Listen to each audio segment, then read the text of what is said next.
La région parisienne, ce n'est pas uniquement le bruit, les voitures et les gratte-ciel.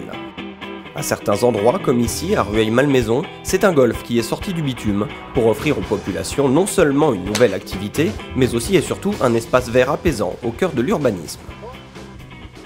Avec ses 15 hectares de fairway, ses arbres par milliers et ses nombreux plans d'eau, le 9 trous de Rueil-Malmaison délivre toute l'année à la ville et à ses habitants une vraie dose d'oxygène, comme le confirme Agnès Moreau, la directrice du golf. Le golfe de Rueil est situé en centre-ville, à proximité de la Seine et à 15 minutes de la Défense. C'est le poumon vert de la ville de Rueil. Parcours très préservé, avec de nombreux bunkers, des greens très larges et une végétation très diversifiée. Et les golfeurs ne s'y trompent pas, s'ils viennent au golfe de Rueil, c'est parce que ce parcours concentre tous les avantages du golf urbain. Alors d'un point de vue esthétisme, il est très bien foutu parce qu'on voit pas du tout d'immeubles et excepté en venant en voiture, en sortant de la 86 où on sait qu'on est vraiment au milieu de la ville, une fois qu'on est ici, encore une fois, enfin, moi je serais dans le Limousin, là ce serait pareil. Et après, golfiquement parlant, oui, il est très agréable parce que c'est un 9 trous compact, comme il y en a beaucoup en région parisienne, vu qu'il n'y a pas beaucoup d'espace, il y a beaucoup de 9 trous ou de 18. Et celui-là, il y a quand même des petits, des longs trous. Ouais, il est technique, on va dire.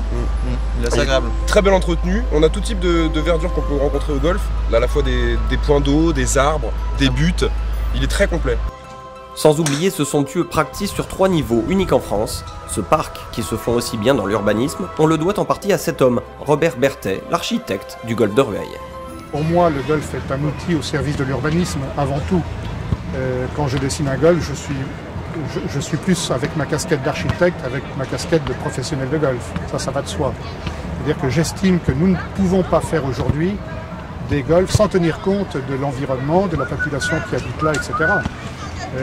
Je suis sensible au fait que les gens qui se promènent aujourd'hui le long de la Seine se disent, eh bien avant c'était une décharge de blocs de béton, aujourd'hui c'est un joli paysage. Donc la notion du poumon vert, enfin, qui n'est pas une expression très heureuse d'ailleurs, mais on comprend ce que cela signifie, et bien comme l'endroit où on est, un parc urbain en quelque sorte.